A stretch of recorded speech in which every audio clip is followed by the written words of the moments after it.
Hallelujah. परमेश्वर के नाम से आप सबको स्वागत करता हूँ। परमेश्वर और एक बार आप सबसे मिलने के लिए अवसर दिया, इसलिए परमेश्वर को धन्यवाद देता हूँ। ले लीजिए प्रकाशित वाक्य पहला अध्याय में पिछली बार हमने देखा था कि यूहन्ना खुद के बारे में बता रहा है कि वो कौन है बोल के। अभी 10 वचन में लिखा है, दूसरा अध्याय 10 वचन में, प्रभु के दिन आत्मा में आ गया और अपने पीछे तुरही का सा बड़ा शब्द एक कहते सुना। अब यूहन्ना कहता है कौन सा दिन में वो आ गया, प्रभु का दिन में क्या कर लिया, वो आ गया, है ना। तो ये यहाँ पर जो प्रभु का दिन लिखा हुआ है, ये कौन सा दिन है, ये सप्ताह का पहला दिन, first day of the week, प्रभु का दिन, है ना। तो पहला दिन में लोग किसको प्रभु का दिन कहते हैं? मसीह यीशु मृत्यु में से जी उठा, ये जो संडे, इसको कौन सा दिन कहते हैं? प्रभु का दिन कहते हैं, है ना। इसलिए यहाँ पर लिखा है ना, प्रभु का दिन में वो क्या हो गया उसको, वो आत्मा में आया। हालेलुया। देखिए पहला कोरिन्थियों 11 अध्याय में लिखा है, 21 वचन में लिखा है, सो तुम जो एक जगह में इकट्ठे होते हो तो ये प्रभु को खाने के लिए नहीं, है ना। उसको कहता है, पौलुस जब लिखता है उसको क्या कहता है? प्रभु भोज बोलता है। तो शुरू में क्या था आदत उनका, जो कोई प्रभु किया था उस दिन को क्या कहते हैं? प्रभु भोज, प्रभु का दिन, है ना। तो विशेष करके कौन सा दिन है? जिस दिन मसीह यीशु मृत्यु में से जी उठा, उस दिन को क्या कहते थे? शुरू में प्रभु का दिन कहते हैं, है ना। तो ये प्रभु भोज भी कौन सा दिन में लेते थे? उसी दिन में लेते थे। अब उसी में 1 कोरिन्थियंस चैप्टर 16 में 16 अध्याय में दूसरा वचन हम पढ़ेंगे। सप्ताह के पहले दिन तुम में से हर एक अपनी आमदनी के अनुसार कुछ अपने पास रख छोड़ करे, है ना। लोगों को मदद करने के लिए, पवित्र लोगों को मदद करने के लिए कौन सा दिन में इकट्ठा करने के लिए बोल रहे हैं? सप्ताह का पहला दिन। तो मसीह यीशु जब मृत्यु में से जी उठा, तो शुरू में पहला सदी में जो कोई करते थे वो कौन सा दिन में ज़्यादा करते थे? सप्ताह का पहला दिन। उसके पहले पुराने में कौन सा दिन में कहते थे? यहूदी लोग अभी भी कौन सा दिन में कर रहे हैं? सब्त का दिन में कर रहे हैं। लेकिन अभी मसीह यीशु मृत्यु में से जी उठा, इसलिए जो अपोस्टल्स है, चेले लोग कौन सा दिन में प्रभु का धन्यवाद करना शुरू कर दिया, आराधना करना शुरू कर दिया? ये सप्ताह का पहला दिन में, क्योंकि सप्ताह का पहला दिन में मसीह यीशु मृत्यु में से क्या किया? जी उठा। तो यहाँ प्रकाशित वाक्य में होना कहता है, प्रभु का दिन में मैं आत्मा में क्या किया, है ना। वो कौन सा दिन है? इसका मतलब सप्ताह का पहला दिन, है ना। पढ़िए उसमें पहला अध्याय में, प्रकाशित वाक्य पहला अध्याय में, जब वो आत्मा में आया तब उनको क्या सुनाई दिया? तुरही का सा बड़ा शब्द एक कहते सुना, है ना। तुरही का बड़ा शब्द, है ना। जैसे एक सायरन कहते हैं, ऐसे तुरही का एक शब्द क्या किया? उनको सुनाई दिया। वो सुनाई दिया तो उस आवाज़, किसका आवाज़ है? परमेश्वर का आवाज़ है। लेकिन इसको जब सुनाई दे रहा, कैसे सुनाई दे रहा? बड़ा सा तुरही जब फूकते वैसे उनको सुनाई दे रहा। तो परमेश्वर के बारे में यहाँ पर लिखा हुआ, खुद मसीह यीशु दर्शन दिया और कहता है, पढ़िए 11 वचन में, 11 वचन में, कि जो कुछ तू देखता है उसे पुस्तक में लिखकर सातों कलीसियाओं के पास भेज दे, है ना। क्या आ गया? यूहन्ना को क्या आ गया मिला? अभी मैं तुमको कुछ चीज़ें दिखाने वाला हूँ, और जो कुछ चीज़ तुम देखते हो वो सबको लिखकर कौन सा कलीसिया में भेजना है? सातों कलीसिया में। सातों कलीसिया कहाँ पर है? ये सब आसिया में है ना। यहाँ पर लिखा आसिया में जो 7 कलीसिया, उसको क्या करो? उस वक्त में उस सातों जगह में क्या था? कलीसिया था, परमेश्वर का मंदिर था। तो परमेश्वर कहता है यूहन्ना को, जो कुछ तुम देखने वाले हो उसको लिख के कौन सा कलीसिया में भेज दो। जो आसिया में 7 कलीसिया, उसको क्या कर दो? भेज दो। लेकिन ये सब जब हुआ था, यूहन्ना कौन सा स्थिति में था? आत्मा में था। वचन में लिखा है, प्रभु का दिन में यूहन्ना कौन सा, किस में था? आत्मा, ही वाज इन स्पिरिट। जब वो आत्मा में था, उसको क्या सुन सकता था? वो मसीह का आवाज़ सुन सकता था, है ना। तो मसीह का आवाज़ सुनने के लिए हम जो प्रभु का दिन में जब आते, उस दिन में कैसे रहना चाहिए? यदि हम शरीर में रह के यहाँ पर मंदिर में बैठा रहेंगे तो किसका आवाज़ सुनाई नहीं देगा? परमेश्वर का आवाज़ सुनाई नहीं देगा। यहाँ पर लिखा, यूहन्ना जब प्रभु का दिन में आत्मा में था, तो एक पूरे जैसे फूकते हैं वैसे आवाज़ सुनाई दिया। तो वो आवाज़ क्या कहता था कि मैं जो कुछ तुमको बताने वाला हूँ, या तो जो कुछ तुम देखने वाले हो, सबको लिखकर क्या करो, 7 कलीसियाओं को। इसलिए हम परमेश्वर के सन्निधि में आते हैं, हमको कैसे आना चाहिए।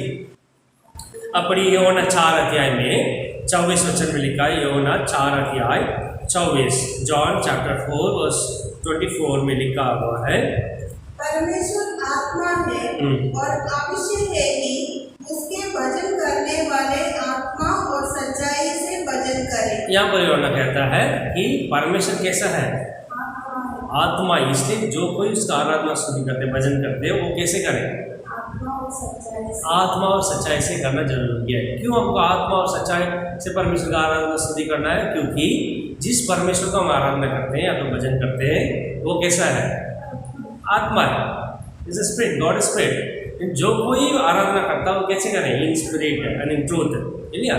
तो यही लिखा यूहन्ना में प्रकाशित वाक्य में, वो प्रभु का दिन में किस में था, आत्मा में था, ही वॉज इन स्पिरिट, ठीक है।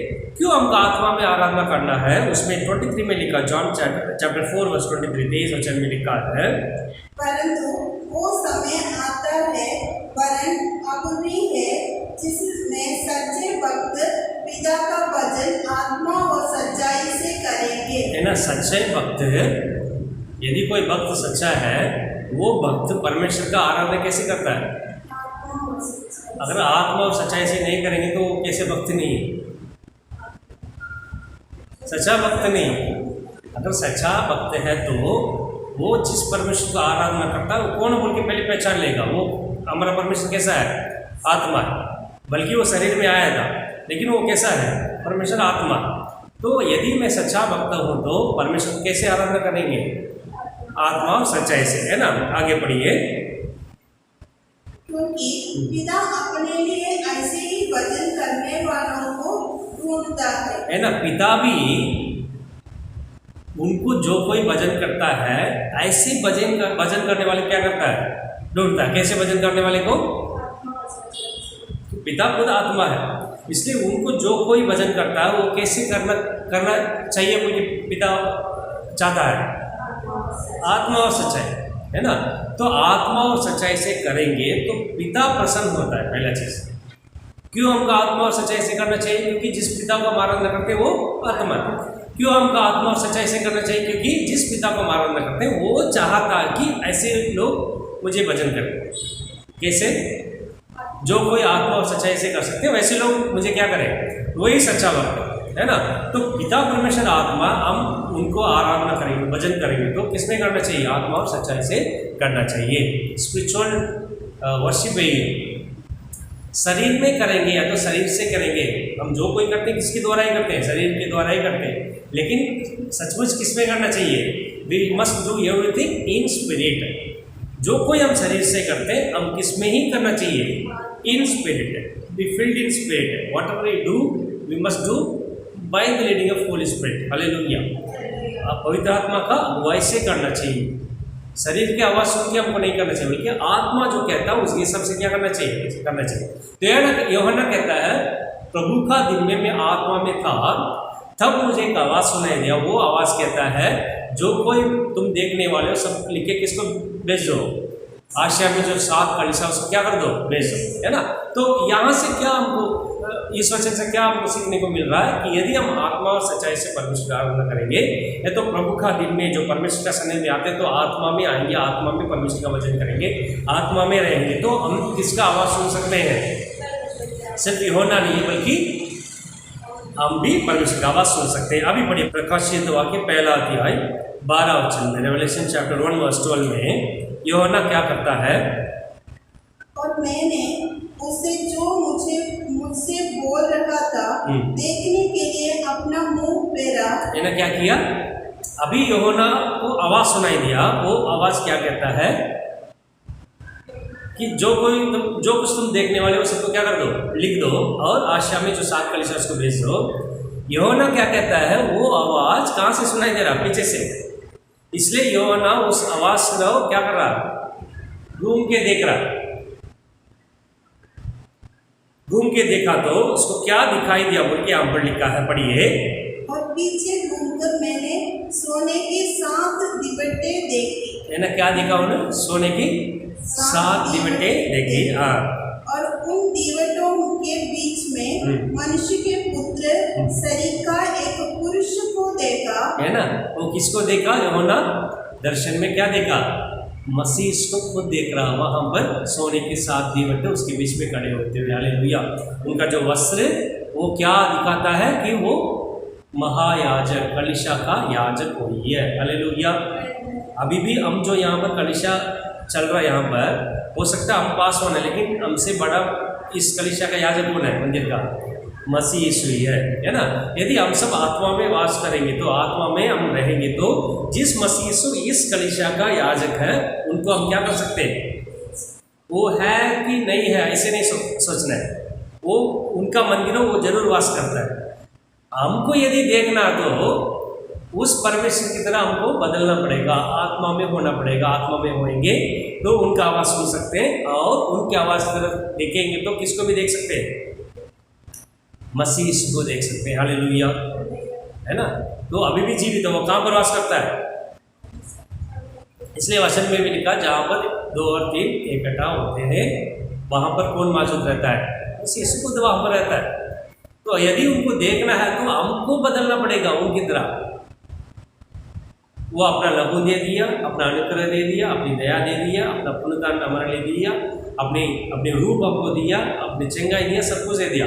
तो सब कुछ लेकर के मुझे कैसे बदलना पड़ेगा? उनकी तरह बदलना पड़ेगा।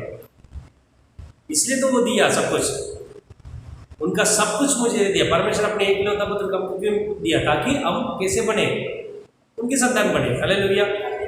तो हमको उनकी तरफ बदलने के लिए किसमें होना पड़ेगा? आत्मा में। Because God is spirit. आत्मा में होएंगे तो, आत्मा में रहेंगे तो, आत्मा में हम जीवित रहेंगे तो, बल्कि हम शरीर में रहते हैं, लेकिन जो कुछ हम करेंगे तो किसमें करना चाहिए? किसके द्वारा ही तो करेंगे तो किसका आवाज़ सुन सकते हैं? पहले हम ये प्रभु का दिन में परमेश्वर का आवाज़ सुन सकते हैं। मसीह से अभी भी जीवित है। वो देखने से कैसे उनको दिखाई दे रहा कि वहाँ पर वो 7 दीवटे के बीच में खड़े होके उनके वस्त्र को आप देखेंगे तो कैसे दिखाई दे रहा? पुराने नियम में जो याजक लोग पहनते हैं वैसे वस्त्र पहना हुआ। तो इसका मतलब क्या? अभी भी इस कलीसिया का महायाजक कौन है? मसीह यीशु खुद ही है। हालेलुया। वो अभी भी यहाँ पर खड़ा है ना। उनके बारे में लिखा है 14 और 15 वचन में आप पढ़ेंगे, वो कैसा दिखाई दिया, वो कितना अच्छा लगा बोल के फटाफट पढ़िए 14-15। उसके सिर और बाल श्वेत ऊन वरण पालेकी से उज्ज्वल थे, और उसकी आंखें आग की ज्वाला की नाई थी। है ना, उनका सिर सफेद था और आंख अग्नि का ज्वाला निकल रही थी। 15 वचन में।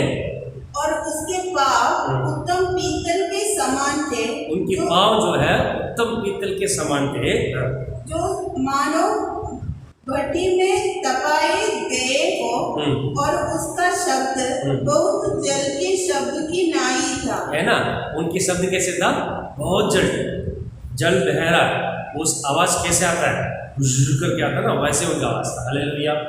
तो इतना सामर्थ्यशाली जो मरे में से जी उठा मसीह, इसको यूहन्ना क्या कर रहा है? दर्शन में देख रहा है ना। आवाज़ सुनाई दे रहा, तो घूम के जब देखा, किसको देखा? मसीह यीशु खुद ही वहाँ पर खड़े होकर कहता है कि ये जो कलीसिया, इनके लिए मैं कुछ क्या करने वाला हूँ, दिखाने वाला हूँ। तुम क्या करो? उसको लिखिए 7 कलीसिया जो आशिया में, उसको क्या करो? भेज दो। अभी मसीह यीशु बोलना शुरू किया तो 16 वचन में कहता है 16 में, और वो अपने दाहिने हाथ में 7 तारे लिए हुए था। जो मनुष्य का पुत्र वहां पर खड़ा है वो दाहिने हाथ में क्या लिया खड़ा है? 7 तारे। 7 तारे कहाँ पर लिए खड़ा है? अपने दाहिने हाथ में। और उसके मुंह से चौकी 2धारी तलवार निकलती थी। उनके मुंह से क्या निकला? 2धारी तलवार। 2धारी तलवार क्या है? वचन है, वर्ड ऑफ गॉड। पर मसीह का मुंह से क्या निकल रहा है? सामर्थ्यशाली शक्तिशाली वचन निकल रहा है। हाथों में 7 तारे लेके खड़ा है। 7 दीवट के बीच में क्या कर रहा है? खड़ा है। समझ आ रहा? वो जब खड़ा है, कहाँ पर खड़ा है? 7 दीवट के बीच में खड़ा है। हाथ में, दाहिने हाथ में 7 तार लेके खड़ा है। मुंह से क्या निकल रहा है? आग से अग्नि निकल रहा है। सफेद से और पीतल के समान दिख रहा है और मुंह से सामर्थशाली वचन निकल रहा है, और उसका मुंह ऐसा प्रज्वलित था, है ना। उनकी मुंह कैसा था? ऐसा प्रज्वलित मतलब प्रकाश, रोशनी। तो इसका मतलब क्या, हमको यदि आप पहला चीज है, यदि हम आत्मा में रहेंगे हम उनकी आवाज को क्या कर सकते हैं? सुन सकते हैं। पहला चीज आपको क्या मिलेगा? The word of God, we can receive the word of God. पहला चीज क्या है? हम आत्मा में रहेंगे, चाल चलन करेंगे, आत्मा में जीवित करेंगे, प्रभु का दिन में आत्मा में रहेंगे तो हमको क्या मिल सकता है? वचन मिल सकता है। दूसरा क्या मिल सकता है? वो वचन कैसा वचन है? उनके मुंह से निकला हुआ दोधारी तलवार की तरह क्या करेगा? वचन रहेगा। दूसरा क्या है? यदि हम आत्मा में रहेंगे उनका रोशनी हम पर पड़ेगा। उनकी मुंह कैसा था? प्रकाश था। सिर्फ चेहरा का प्रकाश नहीं, आंख से ज्वाला निकल रहा है, अग्नि का। आंखों से अग्नि का क्या कर रहा है? ज्वाला निकल रहा है। तो पहला आपको क्या मिल सकता है? उनके वचन हम तक पहुंच सकता है। दूसरा, अंधेरा हम में नहीं रहेगा, दूर भाग जाएगा, क्योंकि उनकी रोशनी कहाँ पर रहेगा? हमारे पर रहेगा। आगे जैसे सूर्य खड़ी धूप के समय चमकता है। तो कैसे रोशनी है वो? दोपहर में जैसे सूरज चमकता उतना रोशनी। आप सोच के देखिए, हम आत्मा में यदि रहेंगे, आत्मा में चलेंगे तो कितना हमको फायदा मिल रहा। देखिए, एक उनका वचन हम तक पहुंचे रहेगा, वो भी कौन देगा? खुद ही देगा, बातें करेगा हमसे। दूसरा, रोशनी हम पर पड़े रहेगा सदा, हम कभी भी कहाँ पर नहीं जाएंगे? अंधेरा में नहीं जाएंगे। हाँ, आगे बढ़िए। जब मैंने उसे देखा तो उसके पैरों पर मुर्दा सा गिर पड़ा। इस दर्शन को जब यूहन्ना ने देखा, वो क्या हो गया? मुर्दा सा उनके पाँव में पड़ गया, मतलब मरा हुआ जैसा उनके पैरों में गिर गया, क्योंकि उतना प्रकाश से परमेश्वर को देखते कोई भी क्या नहीं कर सकते हैं। पुरानी में वचन में लिखा, मुझे कोई भी देखे जिंदा नहीं रह सकते हैं। इसलिए मूसस को कहता है, तब आ जाओ, मेरे पास एक जगह है, उसमें तुमको क्या करूँगा? छुपा लूँगा। मेरे सामने नहीं बल्कि पीछा वाला पोर्शन को क्या करोगे? देखो, क्योंकि उनको देखे कोई भी क्या नहीं कर सकता। लेकिन उस परमेश्वर को किसके द्वारा देख सकते हैं हम? उनकी एक ही लौता पुत्र मसीह के द्वारा देख सकते हैं, क्योंकि वही परमेश्वर शरीर में अपने आप को प्रकट करने के लिए दुनिया में क्या किया? आया, अपना सब कुछ हमारे पास दे दिया, अपनी आत्मा को आखिरी में दिया, ताकि हम उस आत्मा में रहेंगे, उस परमेश्वर को क्या करें? देखें। तो उनके द्वारा जो दिया हुआ आत्मा में हम बने रहेंगे, उनके द्वारा दिया हुआ आत्मा में हम चाल चलन चलेंगे, शरीर में नहीं चलेंगे, उनके आत्मा में जीवन बीतेंगे, आत्मा में बनेंगे प्रभु का दिन में। बाकी सभी दिन में हमको क्या मिलेगा? पहला फायदा, उनकी आवाज़ सुन सकते हैं। 2000 वर्ष पहले जैसे मसीह यीशु सबके साथ रह के बातें किया था, है ना, लोग उनकी आवाज़ सुनते हैं, वहीं से हम भी किसी का आवाज़ सुन सकते हैं, मसीह से। दूसरा, उसी परमेश्वर का हम भी क्या कर सकते हैं? उनकी चेहरा में रोशनी है, वो हम पर पड़ेगा, हम देख सकते हैं। यदि हम उनका आवाज़ सुन सकते हैं तो उनकी रोशनी को क्या कर सकते हैं? हम देख सकते हैं, उनको पाँव को देख सकते हैं, हमारे साथ खड़ा है। हालेलुया। अगली चीज लिखा है, जब वो पाँव में गिर गया था, उसने मुझ पर अपना दाहिना हाथ रखकर, है ना। अगला चीज हमको क्या मिलेगा?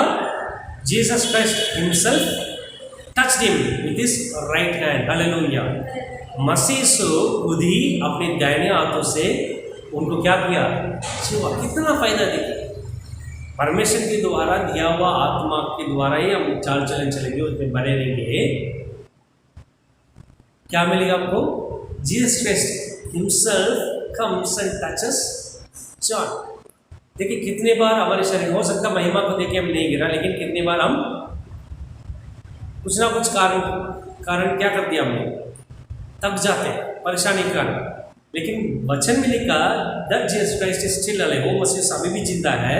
वो आके हम जब निर्बल हो जाते हैं, हमको क्या कर सकता है? वो छू सकता है। हालेलुया। तो क्या मिलेगा? उनकी वचन, दूसरा उनका रोशनी, तीसरा वो हमको छुएगा हमारा निर्बलता में। अगला चीज क्या किया? छूने के बाद दाहिने हाथ रखकर ये कहा कि मत डर। अगला चीज क्या है? मत डर। वो वचन में देखते रहो। अगली चीज क्या है? मत डर। देखिए कितना बड़ा उत्तम बात है कि जिस परमेश्वर मसीह यीशु मरे हुए से जी उठा, वो आके कहता कि तुम क्या करो? मत डरो। सोचो कुछ ना कुछ परेशानी हो गया, कोई हमारे विरोध कंप्लेन कर दिया, ये लोग क्या कर रहे हैं, आराधना कर रहे हैं, प्रार्थना कर रहे हैं, आजकल हो रहा है ना देश में, सब इकट्ठा हो रहे हैं, सोच लो। और कौन आ गया, बड़ा पंगा हो गया, वो कमिश्नर आ गया, है ना, हमको कैसे लेगा, पुलिस वाला आ गया तो हमको कैसे लेगा, धड़कन बढ़ जाएगा, है ना, डर के कारण। अभी सब आवाज़ उठा रहे हैं, लेकिन अब सोचो कि वो पुलिस वाला है तो कमिश्नर हमारे पास आके तो मत डरो, जो कुछ कर रहे हो तुम कानून के हिसाब से कर रहे हो, मत डरो। ऐसी एक बात यदि कह दिया वो पुलिस वाला है तो कमिश्नर कह दिया, हमको कैसे लेगा, बाकी कोई भी चिल्लाए वो पूरा डर निकल जाए। वहीं से एक जो सृष्टि, सारा सृष्टि का यजमान आके उनको छू के अगर कहेगा मत डरो, हमारे जीवन में क्या भय रहेगा, क्या निर्भरता रहेगा, कुछ नहीं रहेगा, सब कुछ क्या कर देगा, हम हल्का हो जाए, सब कुछ परेशानी दूर हो जाए। हालेलुया। कितना फायदा देखिए हमारे जीवन में, जो कुछ भय है, जो कुछ निर्बलता है, जो कुछ परेशानी, सबको क्या कर सकता है परमेश्वर, एक बात के द्वारा दूर कर सकता है। वो वचन क्या है, वो बात क्या है, मत डर। हालेलुया। परमेश्वर अब्राहम को कहा मत डर, ईसा को कहा मत डर, याकूब को कहा मत डर, अपने भक्तों सबको परमेश्वर ने कहा मत डर, वो लोग डरा नहीं उसके। हालेलुया। उनके जीवन में जो कोई परेशानी था सब दूर हो गया। हालेलुया। आगे कहता मत डरो, मैं प्रथम और अंतिम और जीविता हूँ। अगला चीज क्या कहता है, मैं प्रथम, मैं अंत और जीवित हूँ। मतलब वो कहता है जो मैं तुमको कहता हूँ तुम मत डरो, यहाँ पर जो खड़ा हूँ मैं ऐसे व्यक्ति नहीं हूँ, बल्कि कैसे व्यक्ति हूँ, मैं प्रथम, मैं अंत और मैं अभी भी। उसका मतलब क्या है, अभी बता रहा अगले वचन में, मैं मर गया था, मैं मर गया था। इसका मतलब मर गया मतलब उसके पहले कैसे रहना चाहिए, जीवित रहना चाहिए। अगर कोई जीवित रहेगा तभी तो मरेगा। तो मैं मर गया हूँ, इसका मतलब आई एम द लिविंग गॉड, मैं मर गया हूँ। मर गया था और अब देख मैं युगानुयुग जीविता हूँ। मैं मर गया था लेकिन अभी देखो मैं कैसे जीवित हूँ। इसमें तीन चीज है, मतलब मैं आदि हूँ, मैं अंत हूँ और मैं जीवित। इसका मतलब क्या, मैं पहले लिविंग गॉड था, मैं आप लोगों के लिए आगे मर गया था, अभी मैं युगानुयुग क्या कर दिया हूँ, जीवित हूँ। To know who is he, क्यों सचमुच कौन है हमारे सामने खड़ा है, वो हमको समझाएगा। I am the living God. Hallelujah. तो हमको क्या क्या मिलेंगे अगर आत्मा में रहेंगे, तो पहला चीज उनकी वर्ड ऑफ गॉड, उनके वचन मिलेगा। दूसरा उनकी रोशनी हम पर पड़ेगा। तीसरा हमको छुएगा। चौथा मध्य रखेगा। पांचवा मैं जीवित परमेश्वर बोल के हमसे कहेगा। क्यों जीवित परमेश्वर, उसमें क्या फायदा है, मैं मर गया था अभी ज्ञान विज्ञान तक जीवित बोल क्यों कहेगा, उसमें एक रहस्य आगे लिखा है। आमीन। और मृत्यु और अधोलोक की कुंजियां मेरे ही पास है। वो कहने के बाद ये क्या कहता है, मैं युगानी तक जीवित हूँ। मृत्यु और अधोलोक का कुंजियां किसके पास है, चाबी मतलब कीज किसके पास है, कब तक रहेगा उनके पास, युगानी तक रहेगा। I came down, I was a living God, I came down, died for you, went to the pit, I defeated Satan, I took the keys. मृत्यु का जो भय रहता है ना, शैतान आगे तो मारेगा। अधोलोक उनके पास बोल के जो मनुष्य का मन में बना हुआ था, मसीह से कहता मैं युगानी तक जीवित हूँ, वो चाबी उसके पास नहीं, किसके पास है, मेरे पास है। उससे ज़्यादा क्या चाहिए हमको, जिस परमेश्वर को हम आराधना करते हैं, है ना। तो ये सब फायदा कब मिलेगा, तब हम उस परमेश्वर जो आत्मा में, उनको कैसे आराधना करें, भजन करें। आत्मा सिर्फ उस वक्त नहीं है, हर वक्त हमको किस पे चाल चलन चलना चाहिए, आत्मा और सच्चाई से। हालेलुया, है ना। आगे लिखा है, दोबारा बता रहा है कि ये जो तुम जो देखने वाला है वो सब क्या करो, तो लिखो। जो आखिरी वचन में कहता है वो कौन है बोल के, अर्थात उन 7 तारों का भेद जिन्हें तूने मेरे दाहिने हाथों में देखा था, और उन 7 सोने की दीवट का भेद, वे 7 तारे 7 कलीसिया वो सात तारे सात कलिसियाओं को दूध है। दूध है। जैसे एंजल्स ऑफ सेवन चर्च, कौन सा? सात तारे है ना, the seven stars which are in the hands of Christ or the seven angels of seven churches। ठीक है, जो सात तारे उनके हाथ में दिखाई दिया वो सब सात कलिसियाओं का क्या है? दूध है। और सात दीवट जो देखा था वो सब क्या है? मसीहा है। मतलब मसीह यीशु कहाँ पर देखने को मिला? यूहन्ना जब देखा था वो सात दीवटों के बीच में खड़ा है ना। तो सात कलीसियाओं के बीच में खड़ा, उनके हाथ में जो सात तारे हैं वो सब उस कलीसियाओं का क्या है? इसका मतलब क्या है? मसीह यीशु अभी भी कलीसिया के बीच में क्या करता है? वास करता है। सिर्फ वो नहीं है, जिस कलीसिया में वास करता है वो सभी कलीसियाओं को कौन है? दूध भी है। There's an angel detailed for every church of God। हर एक कलीसियाओं को कौन डिटेल किया गया? एंजल। वो एंजल दूध कहाँ पर है? उनके हाथों में सात तारे, सात कलीसियाओं को क्या है? दूध है। वो तारे कहाँ पर दिखाई दिया? उनकी दाहिने हाथ में। तो हम कलीसिया जो शुरू करते हैं वो अपनी मर्जी से नहीं है, बल्कि उसका डिप्लॉयमेंट कहाँ से होता है? सोचिए अभी यहाँ पर एक नया एक गांव में नया एक एस्टैब्लिशमेंट हो रहा है। कौन सा एस्टैब्लिशमेंट? दुकान एक रख लेते हैं, जियो मार्ट बोल के आ रहा है, या तो एक फौजियाँ एक कंपनी आ रहा है। वो सब हम लोग खुद जाके नहीं करते हैं, बल्कि उसका डिप्लॉयमेंट कहाँ से होता है? सेंट्रल गवर्नमेंट से होता है। एक जियो मार्ट आ रहा है, वो यहाँ का लोग नहीं करते, बल्कि कहाँ से आता है? उसका हेड ऑफिस से आता है। उसका डिप्लॉयमेंट कहाँ से आता है? वैसे जो कलीसिया का स्थापित होता है, इसका डिप्लॉयमेंट कहाँ से होता है? मसीह से होता है। When we deploy something, it is me who deploy something for me। वैसे जो कलीसिया डिप्लॉय करता है, कलीसिया को स्थापित करता है, वो कौन स्थापित करता है? मसीह से स्थापित करता है। वो कलीसिया के बीच में वास करने वाला। तो सात दीवट है ना, वैसे ही कलीसिया दीवट है, उनके बीच में वास करता है। इस दीवट का जो तारे है, मतलब इस कलीसिया का जो दूध है वो किसका हाथ में रहेगा? मसीह के दाहिने हाथ में रहेगा। वही मसीह का कलीसिया है। When it is deployed, या तो when it is established by Christ, then only the church belongs to Christ, and Christ lives in the midst of the church, and the angel of the church will be in the hands of Jesus। उसका मतलब क्या है? यहाँ जो कुछ हो रहा है दो लोग इंचार्ज ले लेते हैं, वो जाके किसको बताते हैं? मसीह को। He is in charge। वो दूध को डिप्लॉय करता है सेवा करने के लिए। किसको? आप सोचो मैं डुप्लीकेट दुकान बोल रहा हूँ, जैसे डुप्लीकेट दुकान बोल रहा हूँ, जैसे ओरिजिनल है वैसे नाम रखे डुप्लीकेट बोल रहा हूँ, क्या होगा? वो जो ओरिजिनल कंपनी मुझे क्या नहीं करेगा? सपोर्ट नहीं करेगा, दूसरा कंप्लेंट डालेगा, हमको अरेस्ट कर देगा, क्योंकि ओरिजिनलिटी नहीं है। हेलमेट करके उसमें कौन सा सील होना चाहिए? ऐसे ISI होना चाहिए। और वैसे हेलमेट आएगा, लेकिन उसमें क्या नहीं रहेगा? ऐसे नहीं, ISI मार्क नहीं होगा, वो नहीं चलेगा। ऐसे कलीसिया भी ओरिजिनल होना चाहिए, सचमुच कलीसिया होना चाहिए। तो इसके बीच में कौन वास करना चाहिए? मसीह। यदि मसीह स्थापित करेगा तभी तो उसमें वास करेगा। समझ आ रहा है ना? क्योंकि कलीसिया उनका है। यदि मसीह उसमें वास करेगा तो उस कलीसिया को एक दूध क्या करेगा? मसीह डिप्लाई कर देगा। वो दूध का काम देखेगा। इतना महत्व मसीह से कलीसिया को।